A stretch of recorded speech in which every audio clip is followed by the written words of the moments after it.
할렐루야. 우리 앞을 주목해 주시고 아멘으로 한 번 더 화답해 보겠습니다. 할렐루야.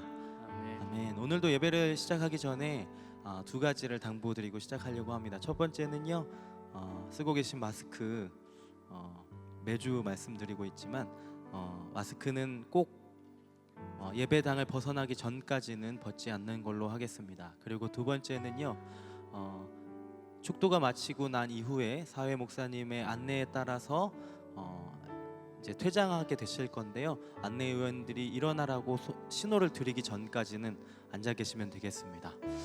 연일 계속되는 코로나 소식 때문에 많이 지치시고 힘들지 몰라도 그 가운데서 주님의 뜻이 이루어지고 오늘도 우리에게 하나님께서는 은혜를 주시기 위해서 이곳 가운데 함께 계심을 신뢰합니다. 그런 마음으로 오늘도 찬양함으로 예배의 문을 열도록 하겠습니다.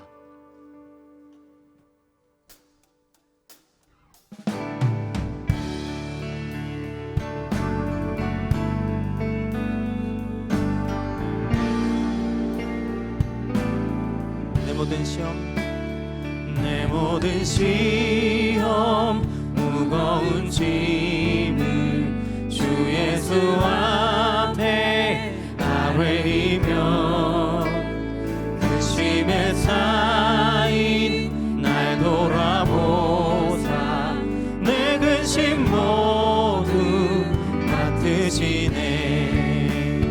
무거운 짐을 나 견디다 못해 쓰러질 때 불쌍히 여겨 구원해 주니 은혜 주님 오직 예수. 내 모든 괴로움 닥치는 환난 주 예수 앞에 아뢰이며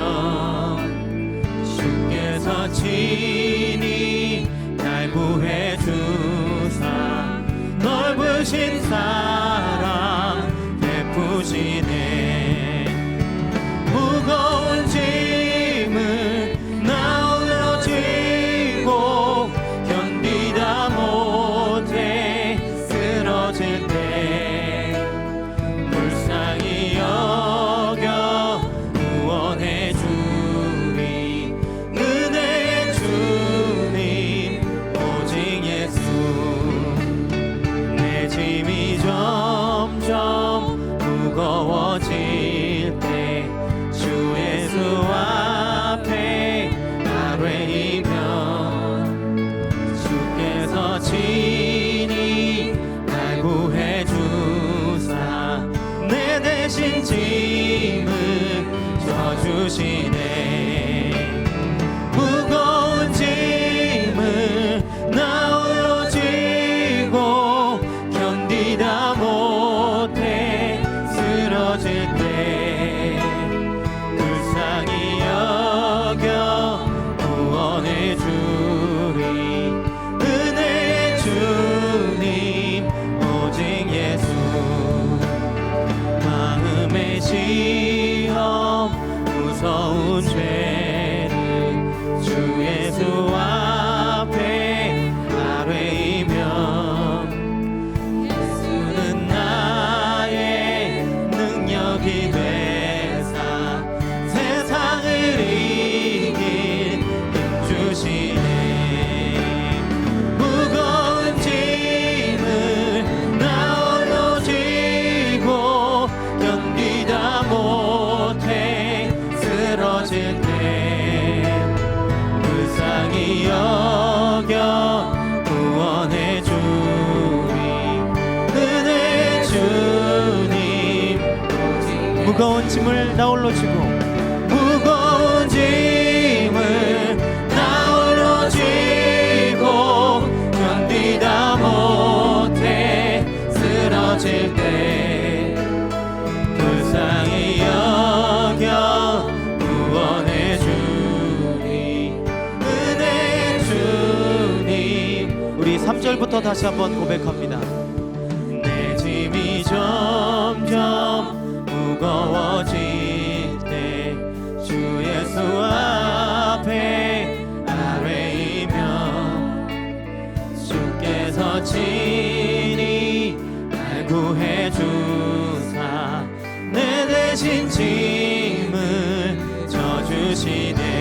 무거운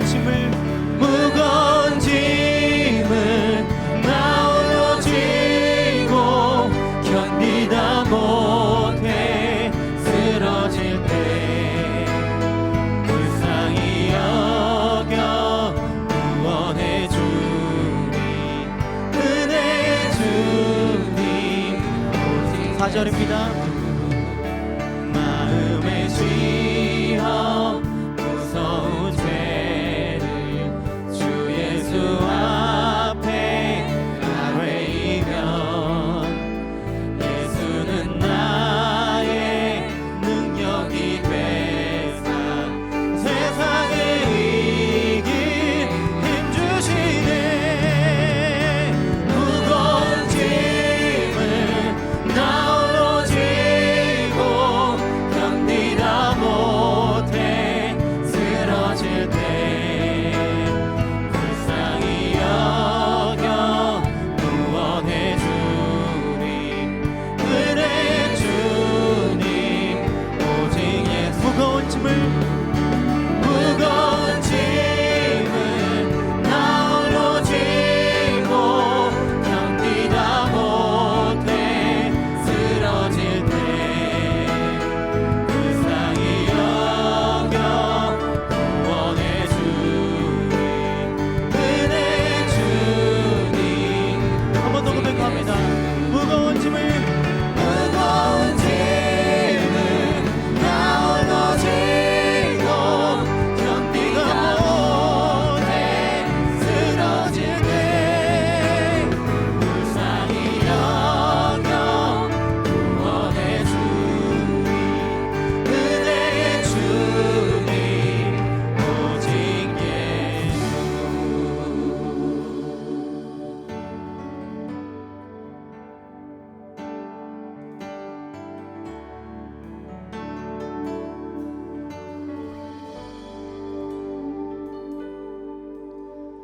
주의 사랑은 주의 선하심은 주의 은혜를 생각해보라. 하늘보다도 더 높으신 아버지의 사랑 크고 놀랍네. 아버지 사랑 크고 놀랍네. 다시 한번 노래할까요? 주의 사랑을. 주의 사랑은 주의 선하심은 주의 은혜를 생각해보라. 하늘보다도 더 높으신 아버지의 사랑 크고 놀랍네. 아버지 사랑 크고 놀랍네. 내 어찌 그 사랑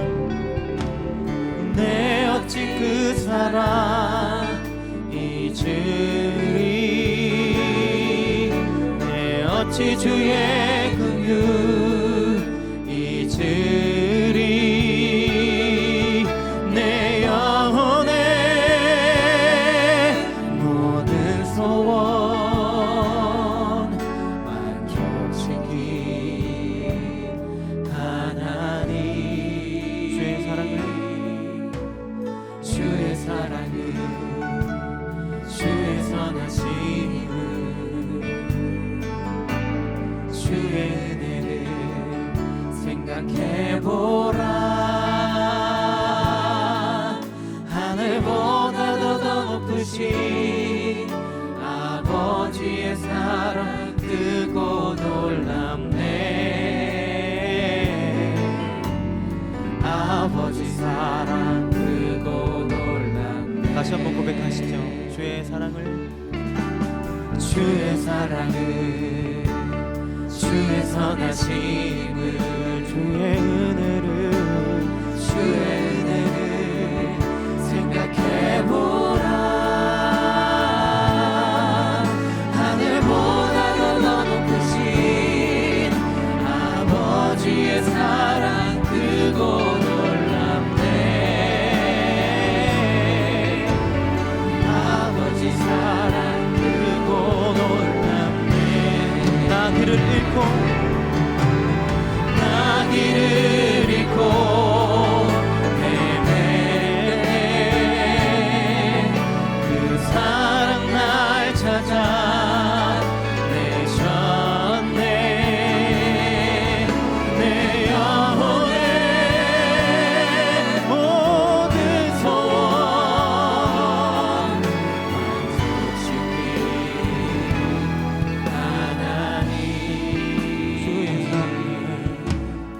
주의 사랑을 주의 선하심을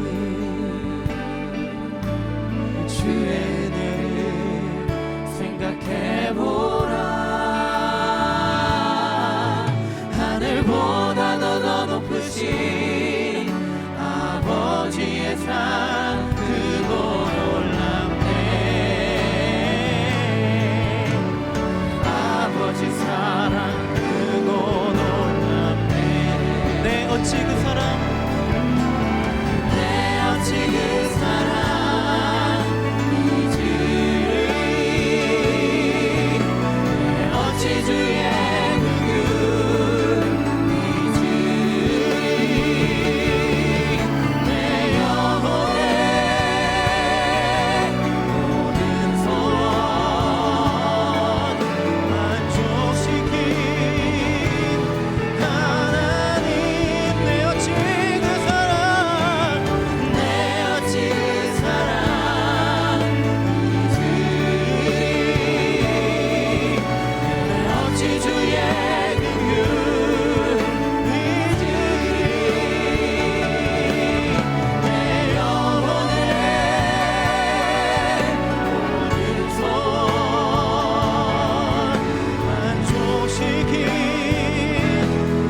다시 한번 외쳐서 노래합니다. 내 어찌 그 사랑, 내 어찌 그 사랑 잊으리. 내 어찌 주의 긍휼 잊으리. 내 영혼의 모든 소원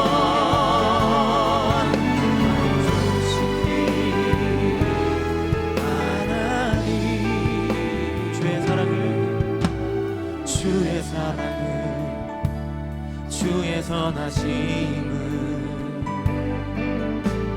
주의 은혜를 생각해보라. 하늘보다 더 높으신 아버지의 사랑 크고 놀랍네. 아버지 사랑 크고 놀랍네. 아버지 사랑 크고 놀랍네. 아버지 사랑 크고 놀랍네.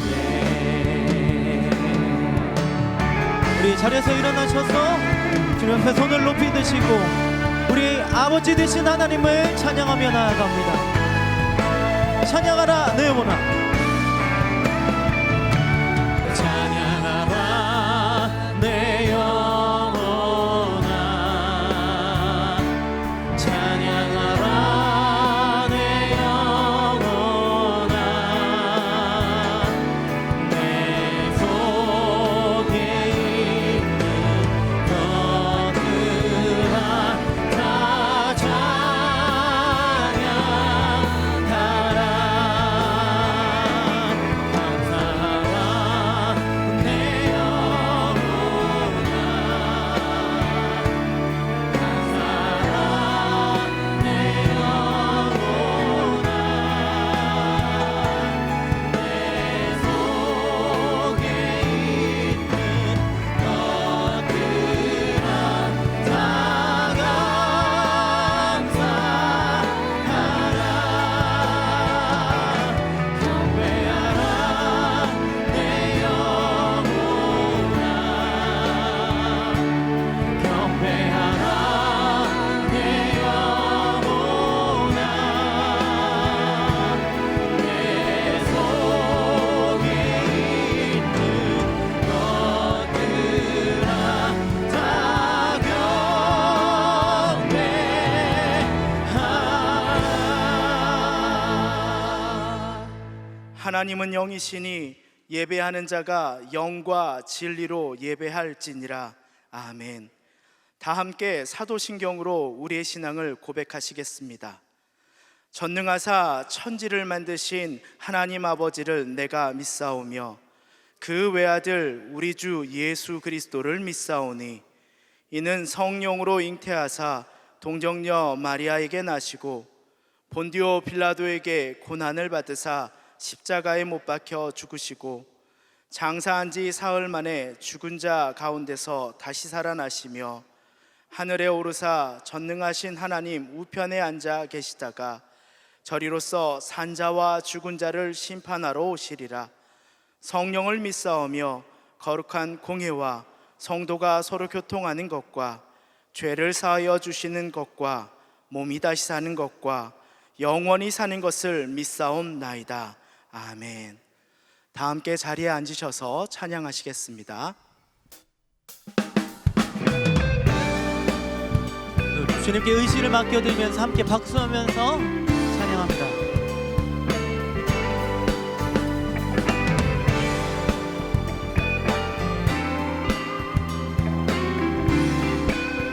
나의 갈 길 다가도록, 나의 갈 길 다가도록 예수 인도하시니 내 주와 내 있는 그늘 어찌 의심하리요. 믿음으로 사는 자는 하늘 위로 받겠네.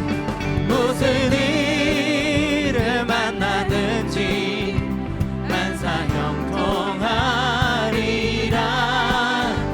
무슨 일을 만나든지 만사 형통하리. 나의 갈 길 다가도록, 나의 갈 길 다가도록 예수 인도하시니 어려운 일 당한 때도 속한 은혜 주시네. 나는 심히 고단하고 영혼 매우 가난한 나의 앞에 반석에서 샘물 나게 하시네. 나의 앞에 반석에서 샘물 나게 하시네. 내가 길 다가도록, 나의 갈 길 다가도록 예수 인도하시니 그의 사랑 어찌 큰지 말로 할 수 없도다. 성령 감화 받은 영혼 하늘 나아갈 때에 영영 부를 나의 찬송 예수 인도하셨네. 영영 부를 나의 찬송 예수 인도하셨네. 3절로 다시 한번 고백합니다. 나의 갈 길 다가도록 예수 인도하시니 그의 사랑 어찌 큰지 말로 할 수 없도다. 성령 감화 받은 영혼 하늘 날아갈 때에 영영 부를 나의 찬송 예수 인도하셨네. 영영 부를 나의 찬송 예수 인도하셨네. 영영 부를 나의 찬송, 영영 부를 나의 찬송 예수 인도하셨네. 영영 부를 나의 찬송 예수 인도. 우리 마지막으로 믿는 마음으로 고백합니다. 영영 부를 나의 찬송, 나의 찬송 예수 인도하셨네. 영영 부를 나의 찬송 예수 인도하셨네. 그렇게 우리의 삶을 인도하실 우리 하나님께 우리 박수로 영광 돌립니다. 할렐루야. 아멘.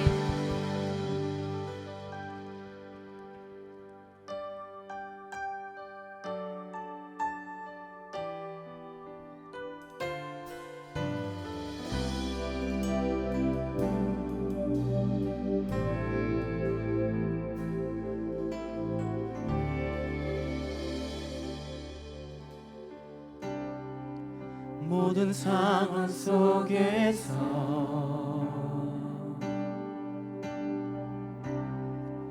주를 찬양할지라.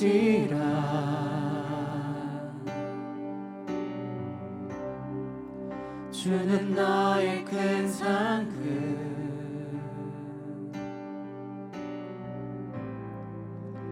큰 도움이시라.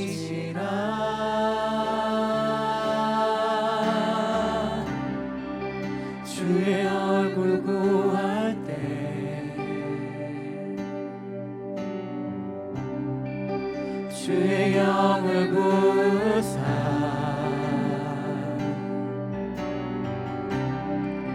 크신 사랑 안에서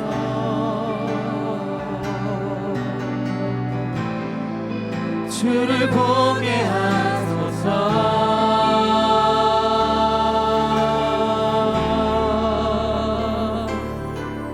내 영혼이 확정되고 확정되어 싸우니 믿음에 눈 들어 주를 바라봅니다.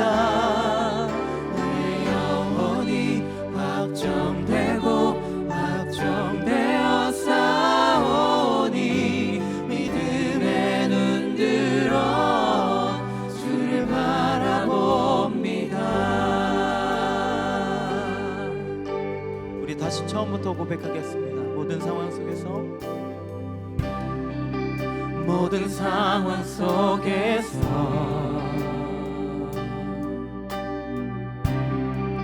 주를 찬양할지라.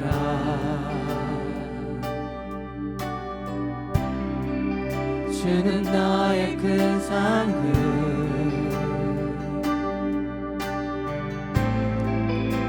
큰 도움이시라.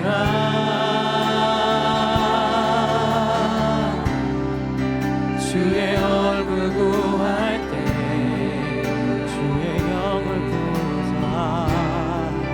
주의 영을 구사 크신 사랑 안에서 크신 사랑 안에서 주를 보게 하소서.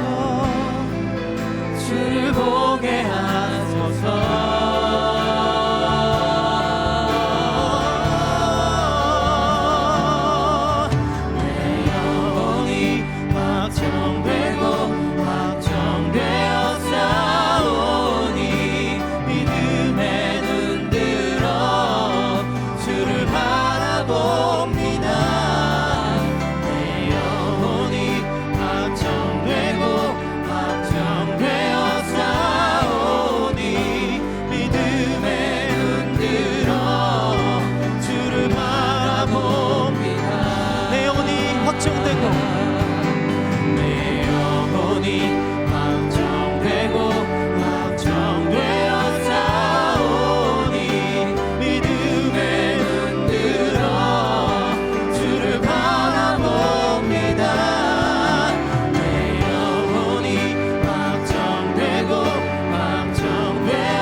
다시 한번 고백합니다. 내 영혼이 확정되고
거룩하신 하나님, 오늘도 우리에게 복된 날을 허락하셔서 구원받은 주의 자녀들이 한자리에 모여 온라인과 오프라인을 통해서 하나님을 예배합니다. 원하옵기는 이 시간에 하나님의 영이 우리 가운데 충만히 임재하셔서 우리의 상처 있고 우리의 눈물 짓고 탄식하는 우리의 모든 어려움과 고통과 괴로움 속 가운데서도 하나님을 바라보는 소망을 그치지 않게 하여 주시고, 하나님 우리 가운데 충만히 임재하셔서 우리로 하나님을 영화롭게 하는 귀하고 복된 시간이 되게 하나님 우리 예배에 함께하여 주시옵소서. 사랑의 하나님, 실로 우리는 한 주일 동안도 세상에 살면서 그저 죄 짓지 않으려고만 하는 소극적인 삶을 살 수밖에 없었습니다.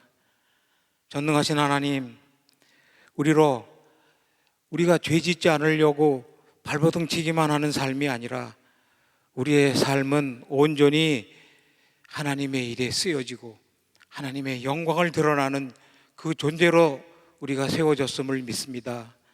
하나님, 우리가 올바른 믿음의 길을 가지 못하고 이제도 또 하나님 앞에 하나님의 은혜를 구하려 이 예배에 참석했습니다. 주께서 우리를 긍휼히 여기시고 우리의 죄와 허물을 우리에게서 거두어 주시옵소서. 사랑이 많으신 아버지 하나님, 정말 이제는 내 방법, 내 방식대로 사는 것이 아니라 하나님께서 우리에게 가르쳐 주시고 인도해 주시는 방법대로 살겠습니다. 하나님이 일찍이 말씀하셨듯이, 약속하셨듯이 너희가 내게 다가오면 나도 너희에게 다가가리라고 약속하신 그 말씀을 하나님 우리에게 이루어 주시옵소서. 참으로 우리는 우리의 먹고 마시고 입을 것을 위에서 구하고 살 줄 알았지, 주께서 우리에게 분부하신 것처럼 주의 나라와 의를 먼저 구하라 하신 그 말씀을 지키고 살지도 못하고 그렇게 순종하려는 의지도 갖지 못한 채 살았습니다. 하나님, 이제 하나님의 방법대로 돌이키겠습니다. 이제 하나님의 일에 우리가 순종하고 서겠습니다. 전능하신 하나님, 이제 온 이 땅은 날이 갈수록 음란하고 패역하고 불의로 가득 찬 세상에서 이제 하나님의 창조 질서도 무너뜨리고 하나님의 존재 자체도 부인하고 어리석은 인생들은 이제 차별금지법이라는 법을 통해서 그 법이 성립이 되면 예수를 믿으라고 전도하는 자체가 불법이 되는 세상에 우리가 살고 있습니다. 거룩하신 하나님, 어쩌면 우리는 바울의 일행이 전도를 하다가 정말 핍박 가운데 우리가 사방으로 우겨싸임을 당해도 거꾸러뜨림을 당하지 않고 내 안에 질그릇 같은 내 안에 보배 대신 예수가 계심으로 그가 구했던 그 구함을, 하나님, 우리는 비록 그렇게 의의 가운데 살지는 못했지만 이제 하나님의 방법과 길로 살겠사오니 주여 우리를 돌이켜서 하나님의 일에 우리를 사용하여 주시옵소서. 그리고 우리에게 찾아와 온 땅에 가득한 이 전염병의 창궐로 인해서 수많은 사람들이 생명을 잃고 일터도 잃고 삶의 근거를 잃어서 어찌할 바를 모르고 있는 수많은 이들이 고통 가운데 있습니다. 사랑 많으신 아버지 하나님, 우리를 긍휼히 여기사 이 땅에 이 코로나 바이러스로 인한 우리의 많은 어려움 가운데서 우리를 구하여 주시고 우리로 하나님의 놀라운 일꾼들로 쓰여지는 그 일들을 우리에게 부어 주시옵소서. 오늘도 사랑하시는 목사님의 입을 통해서 하나님의 말씀이 선포되고 증거되어질 터인데, 하나님 그 말씀이 우리의 삶을 이끌게 하여 주시옵소서. 그 말씀이 우리를 주장하고 그 말씀이 이루어지는 것을 보고 하나님께 영광 돌리는 우리의 삶이 되게 하여 주시옵소서. 어려운 시절을 지나가며 교회 방역을 위해서 또 이 어려운 여건 가운데서도 찬양으로 하나님께 영광 돌리고 맡겨진 처석, 하나님 저들 모두에게도 이 자리에 함께한 우리에게 내려주시는 복과 동일한 복으로 함께하여 주시옵소서. 이 모든 말씀을 우리를 지극히 사랑하신 우리 구주 예수 그리스도의 이름으로 감사하며 기도합니다.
아멘. 하나님께 영광의 박수 올려드리겠습니다.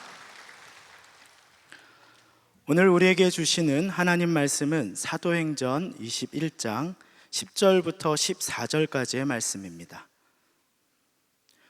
사도행전 21장 10절에서 14절까지의 말씀입니다. 신약성경 225쪽에 있습니다. 찾으신 말씀을 한 절씩 교독하시겠습니다. 마지막 절은 함께 읽겠습니다. 제가 먼저 읽겠습니다. 여러 날 머물러 있더니 아가보라 하는 한 선지자가 유대로부터 내려와 우리에게 와서 바울의 띠를 가져다가 자기 수족을 잡아매고 말하기를 성령이 말씀하시되 예루살렘에서 유대인들이 이같이 이 띠 임자를 결박하여 이방인의 손에 넘겨주리라 하거늘 우리가 그 말을 듣고 그곳 사람들과 더불어 바울에게 예루살렘으로 올라가지 말라 권하니 바울이 대답하되 여러분이 어찌하여 울어 내 마음을 상하게 하느냐 나는 주 예수의 이름을 위하여 결박당할 뿐 아니라 예루살렘에서 죽을 것도 각오하였노라 하니 함께 읽겠습니다. 그가 권함을 받지 아니하므로 우리가 주의 뜻대로 이루어지다 하고 그쳤노라. 아멘. 이제 김성겸 담임 목사님께서 나오셔서 주의 뜻대로 이루어지리라 라는 제목으로 하나님의 말씀 전해 주시겠습니다.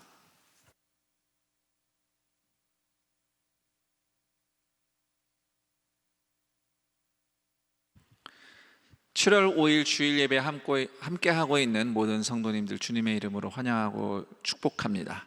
오늘 이 자리에는 예배실에 함께 모여서 예배드리는 성도님들, 또 각자의 처소에서 온라인으로 예배드리는 성도님들이 함께 하고 있습니다.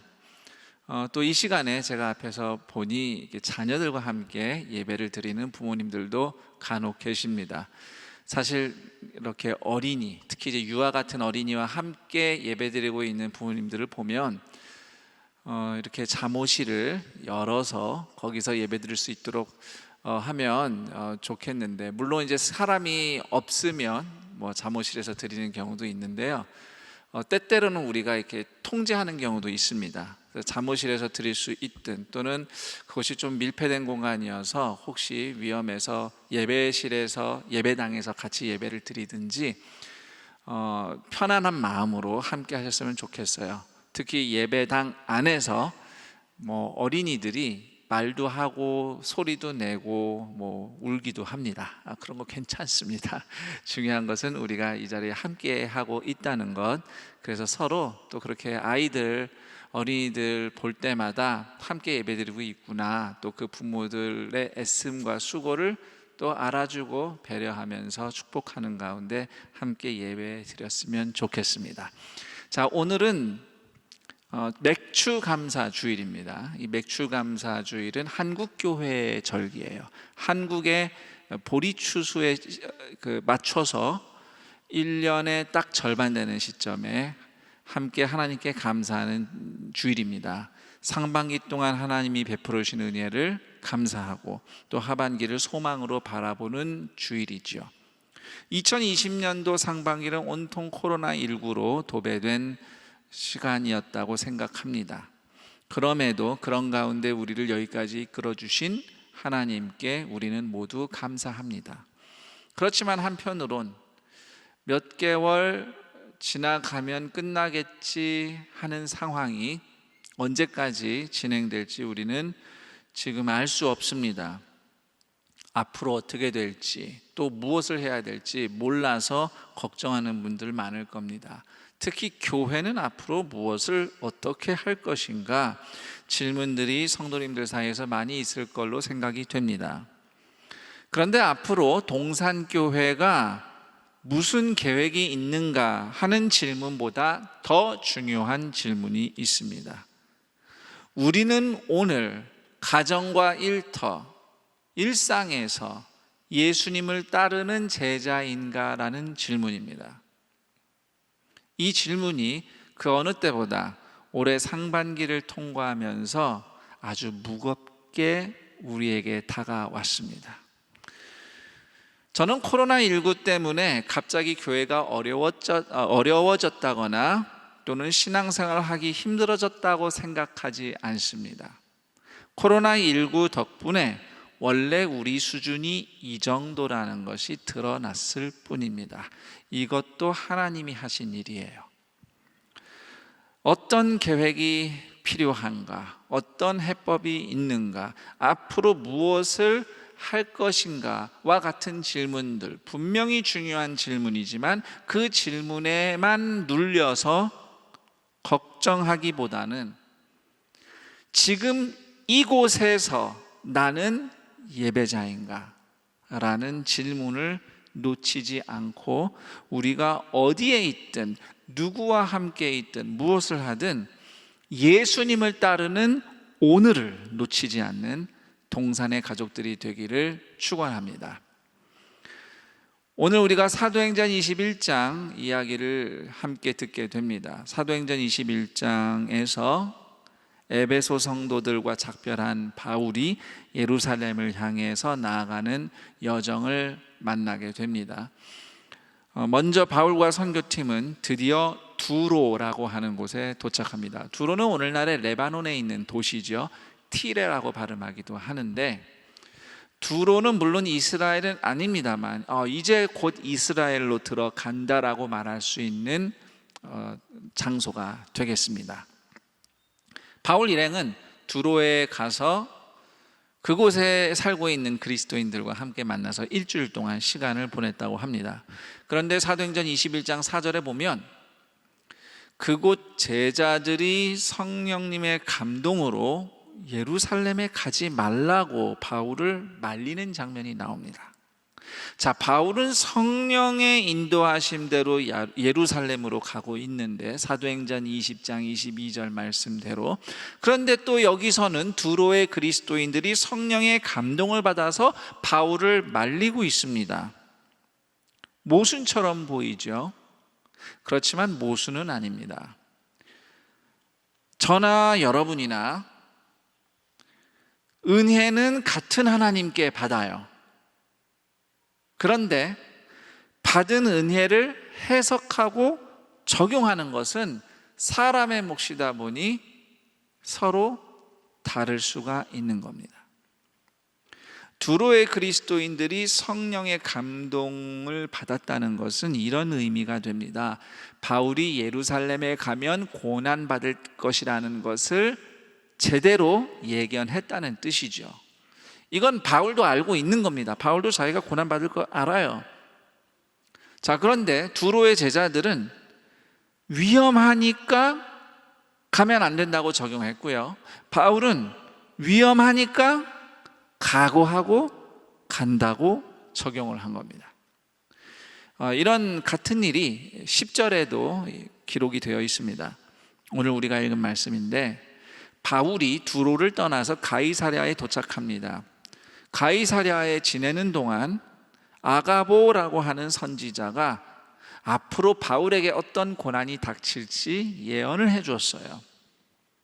자, 그러자 이제는 바울의 선교팀들마저도 다른 성도들과 함께 바울을 말립니다. 가면 안 된다고, 예루살렘 가면 안 된다. 자, 바울이 예루살렘에 가면 고난당할 거라는 아가보 선지자의 예언은 아주 정확했습니다. 바울도 이미 성령님께 그 내용은 들었어요. 하지만 듣는 사람들이 반응하고 적용하는 방식이 이제 달라집니다. 성도들은 바울을 사랑하고 아끼는 마음으로 예루살렘에 가면 안 된다고 만류를 했죠. 바울은 자신의 길을 막아서고 있는 제자들의 심정을 충분히 잘 알고 있었습니다. 그래서 13절에서 내 마음이 상한다 이렇게 말해요. 이게 상한다는 게 나를 반대해서 내가 상처받았다 이런 뜻이 아니라, 왜 나를 말리는지 그 마음을 너무 잘 알기 때문에, 그 눈물로 호소하는 그 마음을 알기 때문에 나도 마음이 아파요 라는 뜻입니다. 그렇지만 바울은 자신이 목숨을 잃더라도 하나님의 뜻이라면 예수님의 이름을 위해서 기꺼이 고난을 감당하겠다라고 분명히 말을 합니다. 그래서 성도들은 더 이상 바울을 막지 않지요. 대신 이렇게 말합니다. 사도행전 21장 14절이죠. 주의 뜻대로 이루어지이다. 우리 다 함께 읽어볼까요? 주의 뜻대로 이루어지이다. 드디어 바울 일행은 예루살렘에 도착합니다. 예루살렘 교회 리더들을 만납니다. 하나님이 그동안 이방인들을 어떻게 구원하셨고 수많은 이방 도시에 어떻게 교회를 세우셨는지 이야기를 들려주었어요. 그 얘기를 들은 예루살렘 교회 성도들, 리더들은 매우 기뻐하며 하나님께 영광을 돌렸습니다. 그렇지만 예루살렘 교회 리더들은 걱정이 됐어요. 바울이 염려됐습니다. 이 예루살렘 안에서 유대인들 사이에 바울에 대한 소문이 아주 나쁘게 퍼져 있었어요. 어떤 소문이었냐면, 바울이 세계 곳곳을 다니면서 유대인들에게 율법 지키지 마라, 할례 더 이상 받을 필요 없다, 이렇게 가르쳤다고 소문이 나 있는 겁니다. 바울은 그렇게 가르친 적이 없습니다. 사도행전 15장에 보면 유대인과 이방인 교회가 함께 결정한 내용이 기록되어 있죠. 이런 결정을 했습니다. 사람이 율법을 지켜서 구원받는 게 아니니까, 할례를 받아서 구원받는 게 아니니까 이방인 성도들은 유대인들처럼 율법 지킬 필요 없습니다. 할례 받지 않아도 됩니다. 대신 우상의 제물, 우상 숭배, 음행은 피하는 최소한의 거룩한 삶의 방식은 지켜주세요 라고 사도행전 15장 25절 내용대로 교회가 결의를 했어요. 자, 그렇지만 이 내용은 이방인 그리스도인들을 위한 결정입니다. 이 교회의 결정 때문에 유대인들도 더 이상 율법 지키면 안 된다든지 또는 할례 받지 말라고 결정한 적이 없습니다. 바울 자신도 그렇게 가르친 적이 없어요. 사도행전 16장에 보면 오히려 바울이 유대인의 혈통을 받았던 디모데가 아직 할례를 받고 있지 않아서 선교 목적으로 할례 받아라, 오히려 할례를 시키기도 했습니다.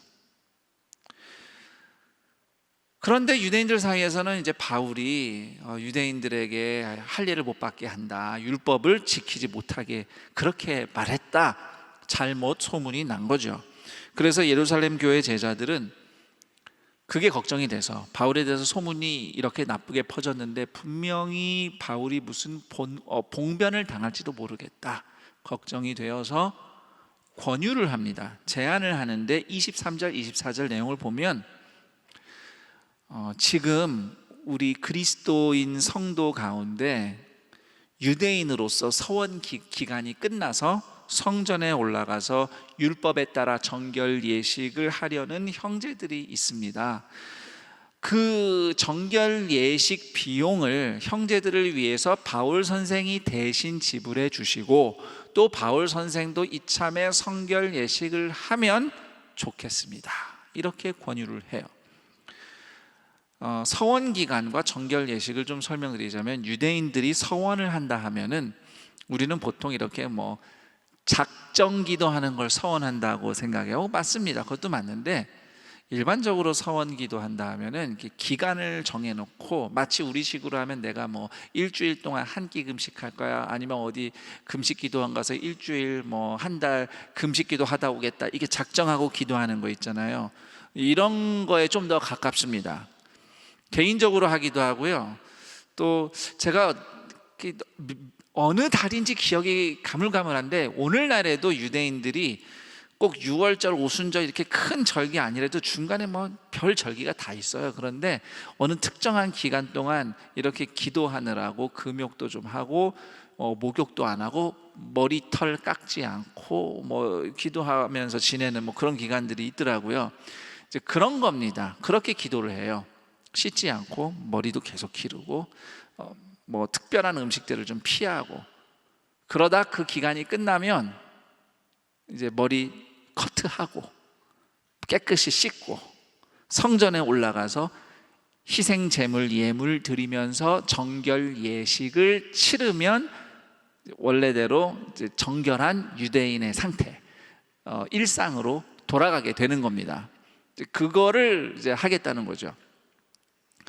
바울 입장에서도 이제 바울이 계속 이방 땅에 다니고 있었고 또 그렇게 정결 예식 하려고 기도 마친 분들이 있으니까 이제 하라는 건데, 이제 이렇습니다. 바울이 유대인들 다 보는 앞에서 이 정결 예식을 하면 유대인들이 어떻게 생각하겠어요? 소문이랑 다르네? 유대인답게 율법 잘 지키는구나.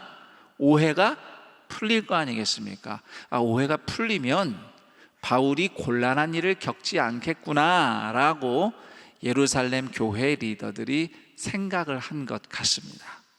그리고 또 바울은 그런 예루살렘 교회 리더들의 권유를 그대로 받아들여서 합니다. 정결 예식을 해요. 이 대목은 조금 이따 다시 말씀드리겠지만, 자, 처음에는 예루살렘의 제자들이 기대했던 것처럼 바울이 어려움을 겪지 않았어요. 아무 일도 안 일어나고 평안하게 며칠을 보냈습니다. 그러나 바울을 알아본 유대인들이 소동을 일으키기 시작합니다. 바울이 우리의 율법을 훼손했다, 심지어 이방인을 성전 안에 데리고 와서 성전을 모독했다, 자, 이게 무슨 얘기냐면 그 당시 뭐 율법대로 하면 이방인은 성전 관내에 들어올 수가 없습니다. 금지되어 있고요. 실제로 벽에 이렇게 헬라어로 막 써놨어요. 이방인이 여기 이상 넘어오면은 하나님이 뭐 심판하실 거야, 뭐 죽는다, 뭐 이렇게 무시무시하게 써놨어요. 그런데 바울이 이방인을 데리고 성전 들어간 적이 없어요. 단 29절에 보면 바울과 에베소 출신, 그러니까 이방인 성도가 함께 예루살렘 시내를 걸어 다닌 적은 있어요. 그러니까 유대인들이 바울이 이방인하고 이렇게 걸어 다니는 거 보고 저 이방인 데리고 성전 데려간 거다, 이렇게 그냥 넘겨짚고 비방하면서 공격을 하는 상황입니다. 그렇게 유대인들은 바울을 오해하고 붙잡아서 성 밖으로 끌고 나가려 했습니다. 성 밖에 끌고 나가서 뭐 하겠다는 걸까요? 돌을 던져 죽이겠다는 겁니다. 스데반이 순교했던 것처럼. 왜 성 밖이냐? 성 안에는 로마군이 있거든요. 로마군이 있는데 유대인들이 함부로 누굴 죽일 수 없어요. 그러나 성 밖에 나가면, 물론 이스라엘은 로마군이 지배하고 있었지만 굳이 성 밖에서 일어나는 일까지는 로마군이 관여하지 않았어요. 그래서 스데반이 그렇게 돌을 맞아 죽은 것이고, 바울도 지금 그럴 위기에 처해 있습니다. 그런데 이때가 명절 기간이죠. 사도행전 20장, 지난주에 읽었던 말씀 기억하신다면 알겠지만 지금 바울은 예루살렘에 오순절 명절 되기 전에 맞춰서 도착했어요. 6월절에서부터 오순절까지, 오순절이 6월절에서 50일째 되는 날인데, 물론 이 두 가지가 제일 큰 명절이지만 그 중간에 뭐 또 이렇게 작은 무슨 절기들이 있더라고요. 하지만 어쨌든 이 통째로 그냥 명절 기간이다, 이렇게 이해하시면 됩니다. 그래서 이스라엘 곳곳은 물론이고 사도행전 2장에도 그렇게 기록이 되어 있지만 로마 세계 곳곳에서 오순절 지키겠다고 예루살렘에 유대인들이 모여 있거든요. 그리고 바울이 예루살렘 찾았을 이때가 자꾸 점점 유대인들 사이에서 독립을 위한 어떤 그 반란을 일으키는, 자꾸 그런 무장 투쟁의 분위기가 무르익어가는 그런 시기였어요. 실제로 주후 60년대 후반, 뭐 67, 8년, 제가 연도가 정확하게 기억이 나지 않지만 그 후반부터 무장 봉기가 유대인들 사이에서 일어나고 로마와 전쟁이 일어납니다. 유대인 전쟁이라고도 알려져 있는데, 로마가 그때 유대인들을 패배시키고 주후 70년에 예루살렘을 완전히 초토화시키는 아픈 역사가 일어나게 됩니다. 그래서 이런 명절에 유대인들이 많이 몰려오면 로마군이 신경이 쓰여요. 혹시 무슨 일이 일어날까 해서 마침 예루살렘 성전 관내에 로마군들이 경비를 보고 있었어요, 그 주변에. 그래서 지금 소란이 일어나니까 그 당시 로마군을 지휘하고 있던 천부장이면, 보통 로마의 기본 편제는 이제 백인대대가 기본입니다. 그 백부장이 로마의 허리라고 말할 수 있는 엘리트 집단이에요. 근데 그 백인대대 10개의 지휘관이 천부장이니까 얼마나 높은 사람이 지금 여기 와 있어요. 그만큼 지금 중요한 시기인데 천부장이 직접 군인들을 데리고 그 성난 군중을 뚫고 들어가서 바울의 신병을 일단 확보합니다. 그리고 도대체 이게 무슨 일인지 알아보기 위해서 사람들한테 물어보는데 뭐 유대인들이 소리치고 고함 지르고 아주 난리가 아니에요. 도대체 뭐 알아들을 수가 없어요. 그래서 일단은 바울을 데리고 끌고 로마군 병영으로 이동을 합니다. 그 예루살렘 성전 관내 북쪽 벽에 요새가 하나 이렇게 딱 지어져 있었어요. 꽤 건물이 높아서 예루살렘 성전 관내 다 지켜볼 수 있는 그런 요새가 하나 있었는데, 그 당시 로마군이 거기에 주둔하고 있던 모양입니다. 그쪽으로 바울을 끌고 가는 중에 병영 입구에서 바울이 천부장에게 부탁을 합니다. 나는 유대인이고 다소 시민입니다. 그런데 병영에 들어가기 전에 내가 이 군중에게 이야기할 수 있는 기회를 주십시오 해서 바울이 기회를 얻고 유대인 군중에게 연설을 하기 시작합니다.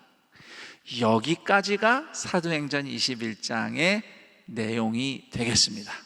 자, 제가 사도행전 21장 내용을 대략 이렇게 설명을 드렸는데, 오늘 우리는 이 내용 중에 주목하고 싶은 것이 한 가지가 있어요. 다름이 아니라 서로 입장은 다르지만 믿음으로 최선을 다하는 성도들의 모습에 주목하고 싶습니다. 지금 이 사도행전 21장에 등장하는 바울을 비롯해서 두로의 그리스도인들, 가이사랴의 그리스도인들, 바울의 선교 팀원들 전부 다 성령 충만한 사람들입니다. 그렇지만 그 받은 은혜를 이해하고 해석하고 적용하는 방식은 서로 달랐어요. 아예 반대였죠. 바울은 그러니까 예루살렘 가야 한다고 하고, 다른 사람들은 그러니까 가면 안 된다고 말을 했습니다. 여기서 우리는 그런데 결국 말씀을 읽어보니 바울이 맞았고 다른 사람들이 틀렸네, 이렇게 말하기보다는 그때 그 시절 성도들이 서로 생각과 행동은 달랐지만 각자 믿음 안에서 최선을 다하면서 함께 그 모든 여정을 갔다는 점을 주목하고 싶습니다. 그리고 그렇게 서로 다른 최선의 순종을 하나로 묶어주는 공통점이 있다면 그것은 바로 사랑입니다. 주님을 향한 사랑, 그리고 주님의 교회를 향한 사랑. 자, 우선 두로에서, 가이사랴에서 바울의 행보를 반대한 성도들, 바울이 싫어서 반대했나요? 바울을 아끼는 마음에 못 가게 한 거죠. 바울을 사랑해서, 교회를 사랑해서 반대한 겁니다. 성도들의 사랑이 있죠. 또 16절에 보면 바울을 설득하다 못해, 이제 바울이 설득이 되지 않으니까 설득은 그만해요. 대신 예루살렘까지 바울과 함께 가는 가이사랴의 제자들의 모습이 담겨 있습니다. 여기서도 성도들의 사랑이 보이죠. 그러니까 바울이 안 갔으면 좋겠어요. 안 갔으면 좋겠지만 바울이 듣지 않으니 그러면 우리가 같이 갑시다 하면서 바울과 함께 예루살렘으로 끝까지 걸어가주는 제자들이 있었던 거죠. 사랑입니다. 특히 8절에서 가이사랴에서 바울이 머물 때 빌립 집에서 머물렀어요. 빌립이 누군가요? 스데반의 동기 집사입니다. 스데반은 누굽니까? 사도행전 7장에서 바울이 예수님 만나기 전에 미쳐 날뛰고 있던 시절, 다른 동료 유대인들과 함께 그리스도인을 돌로 쳐 죽였죠. 그 사람이 스데반입니다. 빌립이, 물론 성경에는 빌립이 그걸 봤다 안 봤다 기록되어 있지 않지만 그 상황을 겪으면서 지나간 사람이 빌립이에요. 자기 동기 집사가 무참히 박해받아 죽었어요. 돌 맞아 순교했어요. 그런 빌립에게 바울은 어떤 존재일까요? 그런데 지금은 원수가 아니죠. 예수 안에서 형제입니다. 믿음의 형제예요. 그리고 이제 바울이 예수님처럼, 그때 그 당시 스데반처럼 박해받는 그 길을 가고 있잖아요. 그 바울을 빌립이 자기 집에 초대해서 섬기고 있습니다. 사랑이죠. 사랑입니다. 자, 한편 가난한 예루살렘 교회를 돕기 위해서 마게도냐와 그리스에서 헌금을 모아서 그 헌금을 친히 가지고 예루살렘 교회에 직접 찾아오는 바울의 발걸음, 거기에는 유대인과 이방인이 하나 된 주님의 교회를 향한 바울의 사랑이 담겨 있습니다. 바울은 또한 유대인들에게도 하나님의 사랑을 전하기 위해서 그 위험을 무릅쓰고 예루살렘으로 찾아갔어요. 담대하게 고난을 받더라도 난 가겠다. 자, 그런데 예루살렘 도착해서는 또 한편 예루살렘의 제자들의 권면을 듣고 조언대로 유대인들 입장에 맞춰서 신중하게 조심하게 행동하는 모습이 보입니다. 바울의 행동이 바뀐 것 같죠. 언제는 난 죽음도 각오했다고 담대히 가더니 또 가서는 조심하라고 하니까 조심하라는 대로 또 해요. 이거 어떻게 된 걸까요? 바울이 혹시 그러면 혹시 고난을 좀 피할 수 있겠다 생각한 걸까요? 그게 아닙니다. 앞서서는 유대인들에게도 하나님을 전하기 위해서, 하나님의 사랑을 전해주기 위해서 하나님이 유대인 버리지 않으셨다고 그거 몸소 보여주려고 담대하게 찾아갔고요. 도착해서는 그 유대인들 속으로 들어가기 위해서 겸손하게 유대인에게 맞춰서 그들에게 맞춰서 들어간 거죠. 어떻게 행동했든 결국 다 동족을 향한 바울의 사랑이 담겨 있는 행동입니다. 이처럼 생각과 행동은 서로 차이가 있고 상황에 따라서 행동하는 방식이 달라지는 것처럼 보이긴 했지만 결국은 예수님과 교회를 사랑하고 주님이 구원하시고자 하는 영혼들을 사랑하는 마음, 그 마음만큼은 항상 같았고 서로 같았던 겁니다. 그건 다르지 않았어요. 믿음으로 최선을 다하는 성도의 순종은 이렇습니다. 행동 양식은 서로 다를 수 있지만 주님을 사랑하는 마음과 서로를, 교회를 위하는 마음은 한결같은 거죠. 그리고 그런 순종을 통해서 하나님은 결국 그분의 뜻대로 이루십니다. 성령의 예언대로 바울은 예루살렘에서 결박되었고 고난을 당합니다. 그렇지만 그게 다가 아니었죠. 앞으로 우리가 성경을 계속 읽어서 듣게 되겠지만 결국 바울은 복음을 들고 땅끝 도시인 로마에 가게 됩니다. 로마인도 버리지 않고 구원하기 원하시는 하나님의 뜻, 아가페 사랑이 성취되는 겁니다.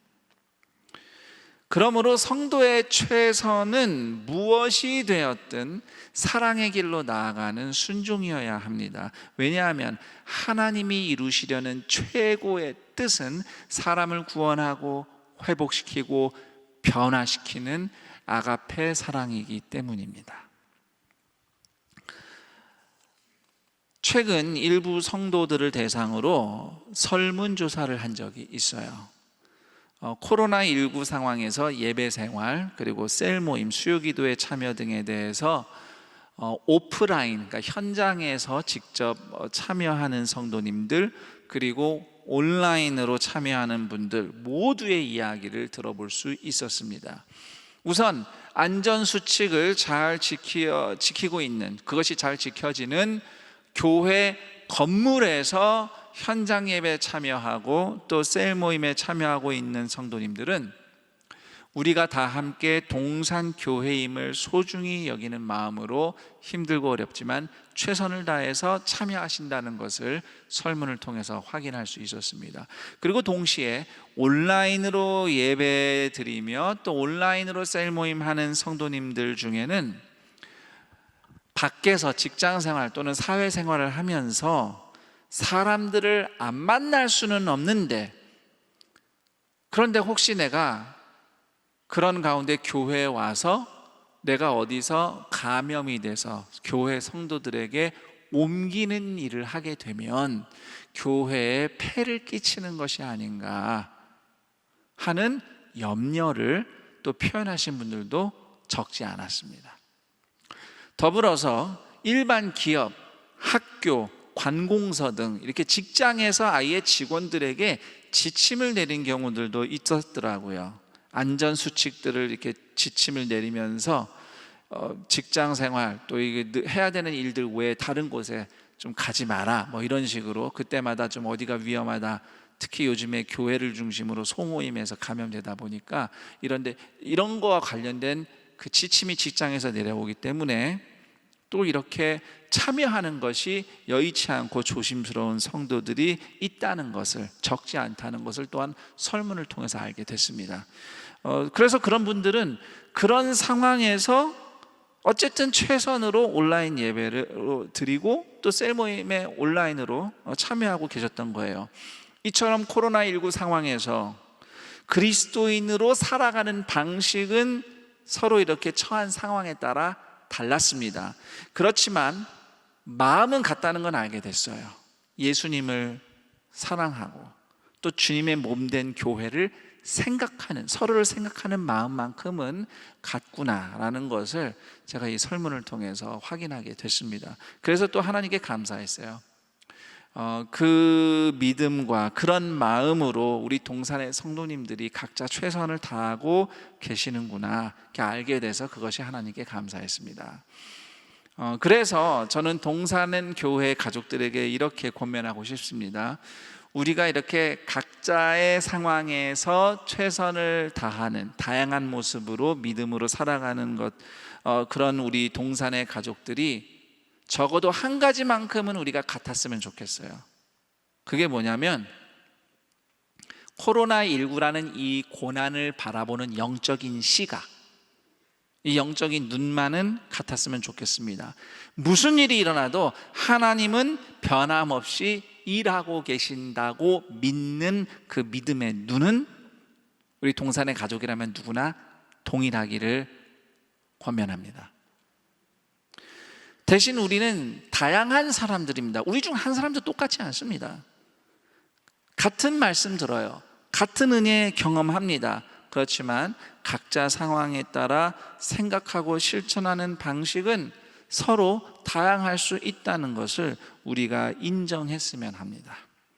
저 사람 왜 저렇게 해? 저건 틀렸어.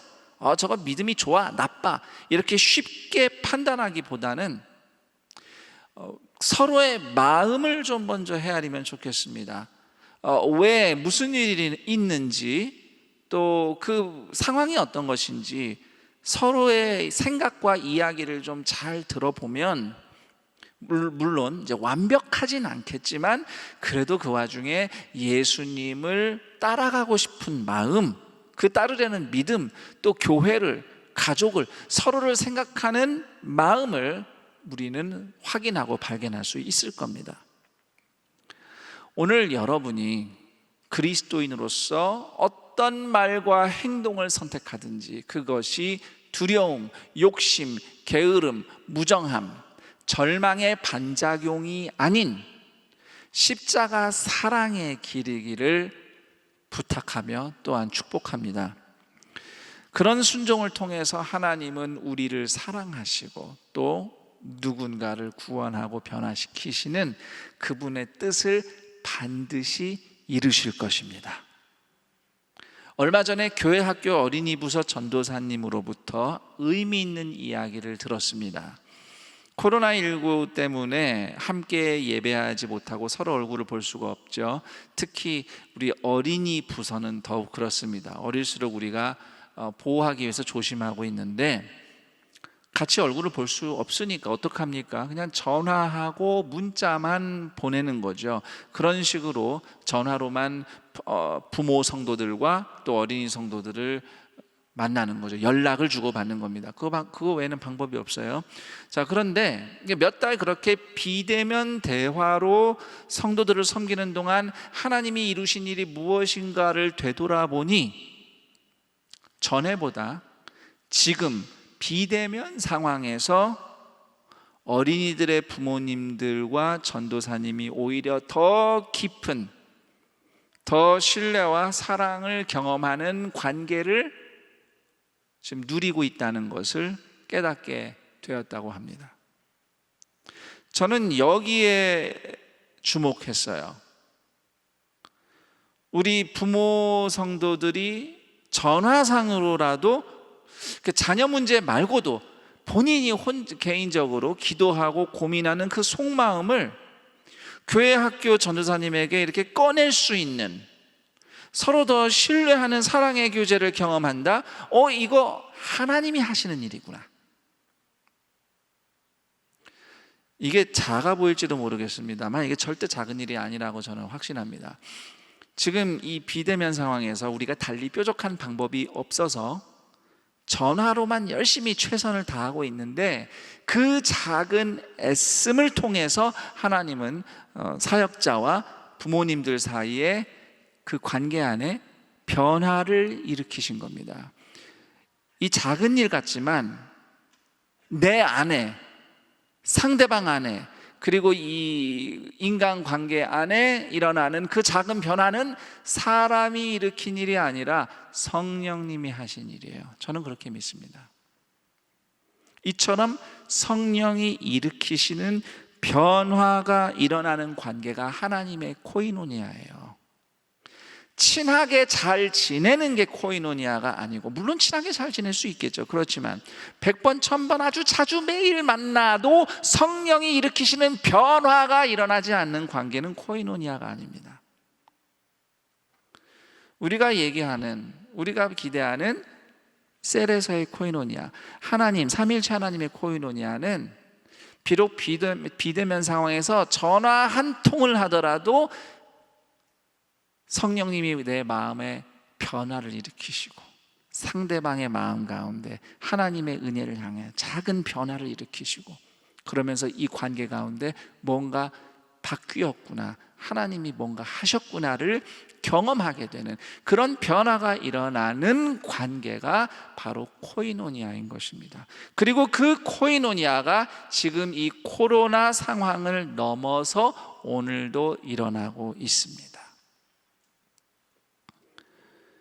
비록 우리가 뭔가 뾰족하게 새로운 일을 하지 못하더라도 우리는 여전히 예수님의 사랑의 길을 가기 위해 최선의 순종을 선택할 것입니다. 매일 삶 속에서, 가정에서, 일터에서, 온라인이든 오프라인이든 함께하는 예배, 모임 또는 교제와 만남, 그렇게 살아가는 가운데, 그리고 우리가 그렇게 수고하는데 당장 무슨 위대한 일이 일어나지 않을 수 있어요. 그래서 믿음으로 수고는 하지만 결실이 당장 보이지 않기 때문에 답답하고 무기력할 수도 있습니다. 마치 바울이 예루살렘에서 체포당하고 고난을 받는 것처럼. 그러나 그렇더라도 하나님은 결국 오늘 여러분의 최선의 순종을 통해 그분이 하실 일을 하시며 최고의 뜻을 이루실 것입니다. 누군가를 구원하고 회복시키시며 전에는 경험하지 못했던 사랑과 신뢰가 사람과 사람 사이에서, 관계 안에서 일어나게 하시죠. 그것이 성령님이 오늘도 하시는 일입니다.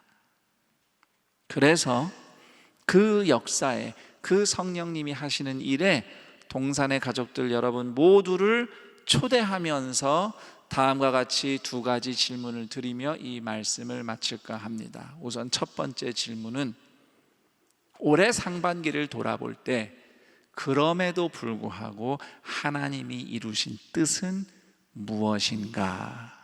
라는 질문입니다. 올해 상반기를 돌아볼 때 그럼에도 불구하고 하나님이 이루신 뜻은 무엇인가?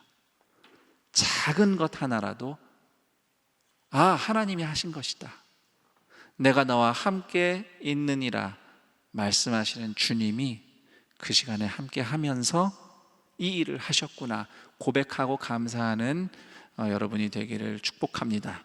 그리고 두 번째 질문은, 예수님을 사랑하고 가정과 교회, 이웃을 사랑하기 위해서 내가 걸어야 할 최선의 순종은 무엇인가?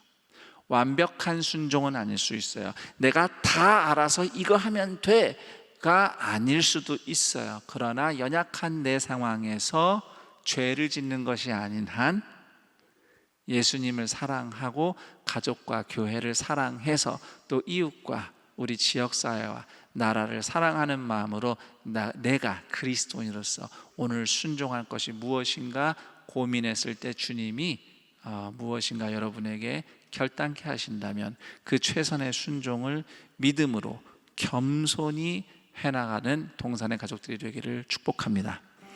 우리 오늘 말씀을 돌아보면서 그리고 이 2가지 질문을 가지고 함께 기도하는 시간을 갖도록 하겠습니다. 기도합니다.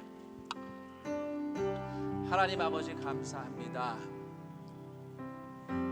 우리 같은 죄인, 나 같은 죄인, 원수였던 때에 이미 먼저 십자가에서 죽으시고 부활하신 예수님의 사랑이 오늘 나를 살게 하고 또 우리를 살게 합니다. 그 주님의 은혜를 찬양합니다. 우린 다 알지 못합니다. 받은 은혜는 같은데 우리의 연약함 때문에 우리의 상황이 다양해서 달라서 생각하고 실천하고 또 순종하는 모습들은 다양합니다. 그렇지만 마음은 하나가 됐으면 좋겠습니다. 예수님을 믿는 그 마음, 예수님을 향한 사랑, 예수님을 어떻게든지 따르고 싶은 그 심정, 교회를 사랑하는 마음, 가족을, 서로를, 이웃을, 그리고 주님이 구원하고자 하는 그 영혼들을 향한 극률한 사랑만큼은 우리가 같다는 것을 확인하며 서로 존중하며 함께 순종의 길을 갈 때에 하나님께서 반드시 그 뜻을 이루시며 그 최고의 뜻, 그 죄인마저도 돌이켜 구원하게 하시는, 구원받게 하시는 아가페 사랑이 우리를 통하여 역사하고 나타나게 하여 주옵소서. 힘들고 어려운 상황일 때 그럼에도 우리는 더욱더 하나님과 가까워지길 원합니다. 비대면 사회적 거리두기 상황 속에서 하나님과는 오히려 더 가까워지며 또 주 안에서 함께 만나는 사람들, 서로를 위해서 기도하며 바라보는 사람과 사람, 성도와 성도, 가족과 가족 사이에 더더욱더 주님의 친밀한 사랑의 교제가 우리를 변화시키는 성령의 역사가 나타나게 하여 주옵소서.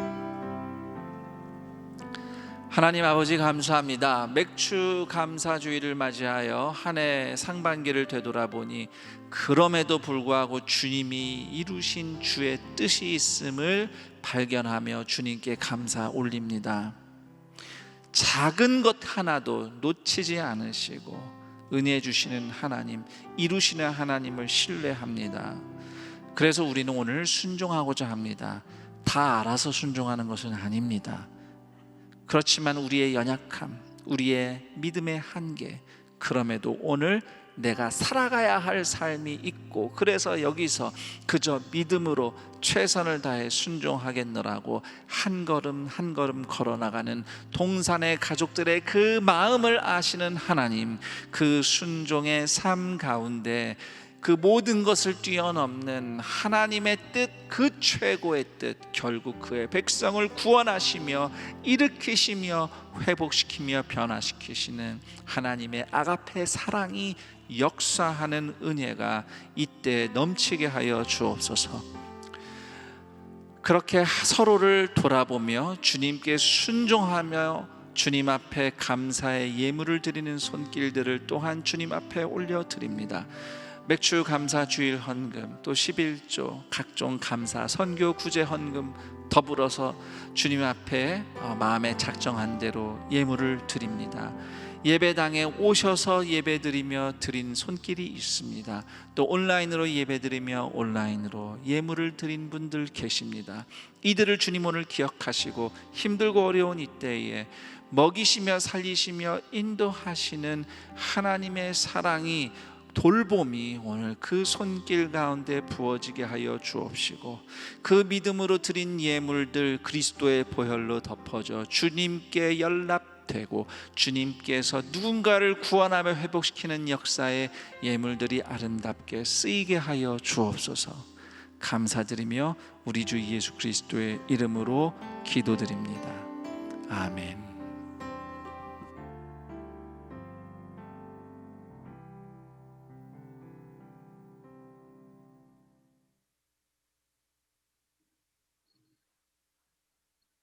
안녕하세요, 원사님.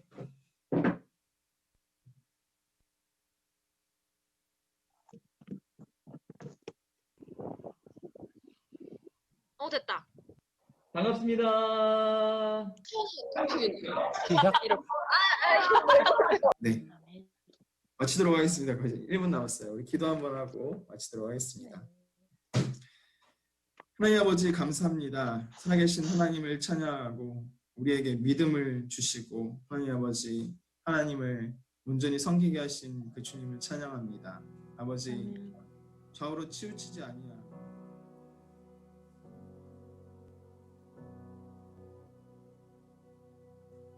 여호와는 내게 복을 주시고 너를 지키시기를 원하며 여호와는 그의 얼굴을 내게 비추사 은혜 베푸시기를 원하며 여호와는 그 얼굴을 내게로 향하여 드사 평강 주시기를 원하노라.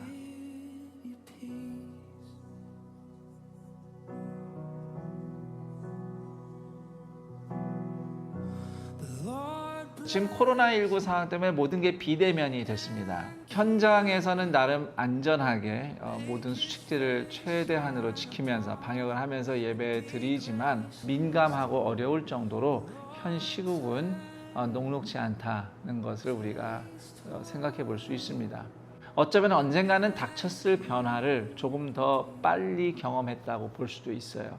우리 눈으로는 이것이 실패이고 흔들리는 것 같지만 하나님이 이 일을 통해 하시는 일들이 있어요. 우리는 이 모든 일들 가운데 하나님의 주권이 있다는 걸 믿어야 됩니다. 이 상황을 통과하면서 그냥 우리가 늘 하던 신앙생활이 원상복귀되는 것보다 더 중요한 것을 우리는 바라보게 됐죠. 예수를 믿는 게 뭐냐 도대체? 예배는 뭐냐? 교회 학교란 무엇인가? 이런 본질적인 부분들을 더 바라볼 수 있게 됐고요. 그것이 더 이상 단순히 모이게 하는 것, 잘 모이는 것에만 모든 것이 걸려 있는 것이 아니라는 것을 생각해 보는 계기가 됐어요. 한마디로 말하면 하나님의 얼굴을 마주하는 인생입니다. 이것이 이번 여름에 우리 온 교우들과 함께 나누고 싶은 하나님의 축복의 내용입니다. 죄인이 어떻게 하나님의 얼굴을 봅니까? 그런데 하나님이 이스라엘 백성을 구원하셨어요. 그리고 하나님은 이들에게 하나님의 얼굴을 보며 사는 이 영원한 복을 선물해 주시려고 한 겁니다. 그것이 이제 시작되는 중요한 자리가 예배이고 또 성도의 교제이며 우리 삶의 모든 자리가 그렇습니다. 더 블레싱에서 우리가 강조하고 싶은 것은 바로 이런 축복의 경험입니다. 단순한 인사를 한번 하더라도 감사한 마음으로 서로 대할 때 민수기에 언급된 제사장의 축복, 하나님의 얼굴이 우리에게 비춰지는 축복이 무엇인지를 더 가치 있게 경험하게 될 거라고 기대를 해봅니다. 더 블레싱 기간 동안 우리가 안전하게 최선을 다해서 예배 드릴 수 있도록 준비하고요. 온라인으로 예배 드리는 분들도 함께 생생하게 그 예배 참여할 수 있도록 준비할 겁니다. 어떤 상황이든 괜찮습니다.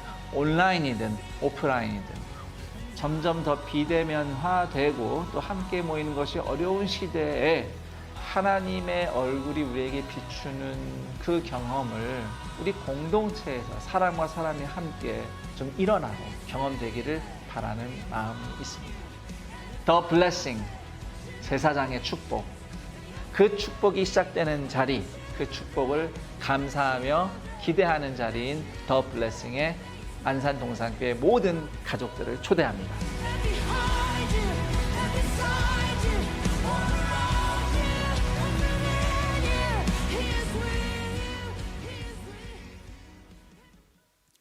더 블레싱, 제사장의 축복.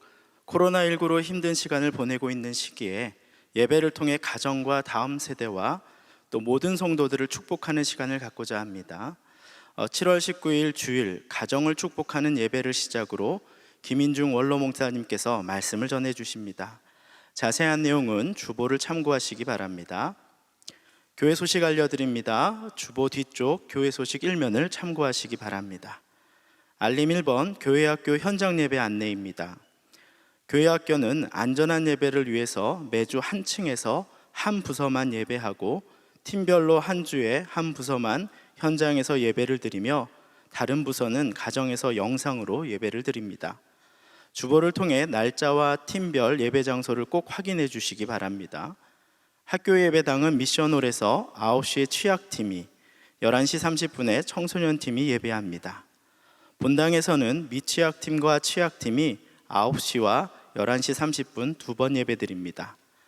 가족이 부서가 다른 경우 부모님과 함께 예배드리기를 권하며 필요시에는 타 부서에서 예배할 수 있습니다. 알림 2번 맥주 감사 주일 안내입니다. 7월 5일 오늘은 맥주 감사 주일입니다. 지난 6개월 동안 우리의 가정과 교회에 베풀어 주신 하나님 은혜에 감사드리며 하반기에도 하나님의 도우심과 은혜가 함께하길 소망합니다. 알림 3번 교회 설립 41주년 주일 예배 안내입니다. 7월 12일 다음 주일은 교회 설립 41주년이 되는 주일입니다. 본당 1부에서 4부까지 김성겸 담임 목사님께서 말씀 전해 주시겠습니다. 학교 예배당은 영상으로 송출됩니다. 아래 박스 포괄적 차별금지법 반대에 관한 청원 안내입니다.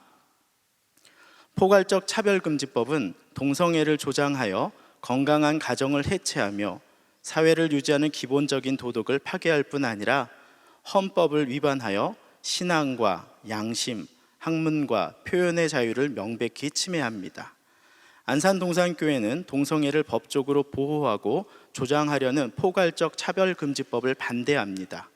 성도님들도 반대 청원에 동참해 주시기를 부탁드립니다. 청원은 교회 홈페이지를 참고하여 참여해 주시기 바랍니다. 두 번째 박스 셀 모임 안내입니다. 온라인 셀 모임이 어려운 셀을 위해 정해진 시간에 교회 일부 장소를 개방합니다. 온라인 셀 모임이 어려운 셀은 방역과 생활 속 거리두기가 확보된 교회 공간을 활용해 주시고 외부에서의 모임은 자제해 주시기를 부탁드립니다.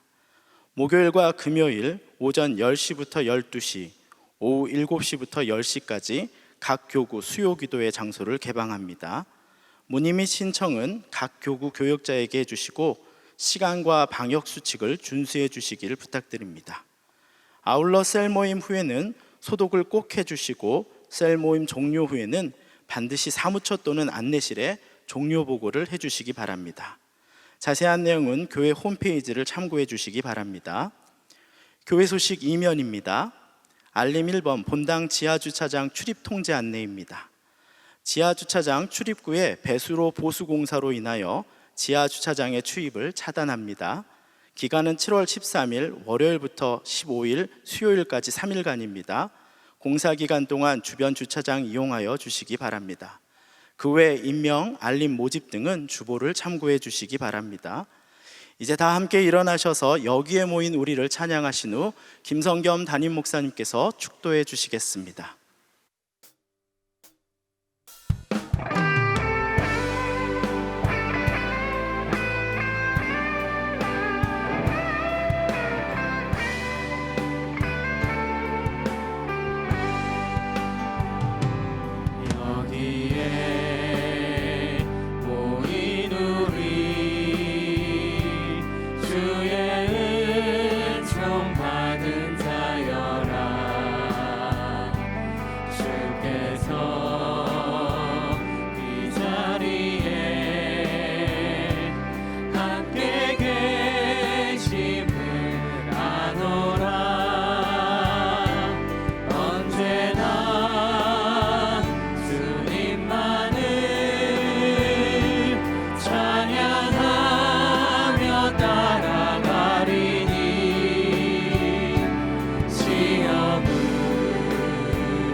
우리 주 예수 그리스도의 은혜와 하나님 아버지의 그 크신 사랑하심과 성령 하나님의 교통감화 충만 인도하심이 맥주 감사주의를 맞이하여 지금까지 인도해 주신 하나님의 은혜에 감사드리며 앞으로도 그분의 뜻이 이루어짐을 믿고 오늘 연약하지만 또 때때로 서로 다르지만 우리 각자의 자리에서 받은 은혜 믿음으로 최선으로 순종할 때에 그 순종을 통하여 이루어질 주님의 뜻 하나님의 구원하심을 기대하며 주를 예배하는 동산의 모든 가족들 머리 위에 영원토록 함께 있을지어다. 아멘.